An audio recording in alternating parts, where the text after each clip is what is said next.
আপনার আমার হাবিব, আপনার আমার রসুল, যার আদর্শ আমাদের কদমে কদমে প্রয়োজন নিজের এই জীবনটাকে গ্রহণযোগ্যতা পর্যন্ত পৌঁছানোর জন্য।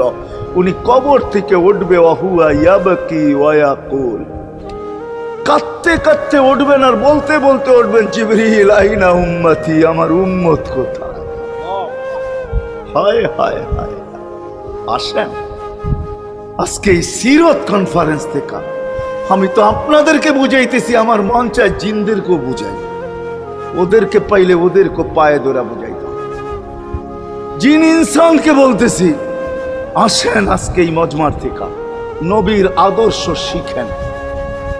নবী আল্লাহ পাওয়া শুধু নবীর আদর্শের ভিতরে। এই জন্য আল্লাহ বলছে, লাকাদ কানা লাকুম ফি রাসূলিল্লাহি উসওয়াতুন হাসানাহ লিমান কানা ইয়ারজুল্লাহ, যে আল্লাহ পাইতে চায়। বল আগের আয়াত কি? বল ইয়াউমিল আখিরা, আর যে আখিরাত পাইতে চায়, আখিরাতের বাদশাহী যে চায়, যে আল্লাহকে পাইতে চায়, আখিরাতের বাদশাহী পাইতে চায়।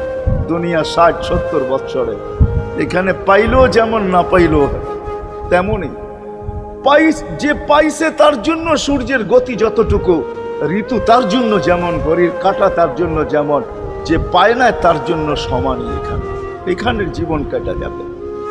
বিদায় আসেন আজকে এই মজলিস থেকে প্রতিজ্ঞাবদ্ধ হই যে নবীর আদর্শের উপরে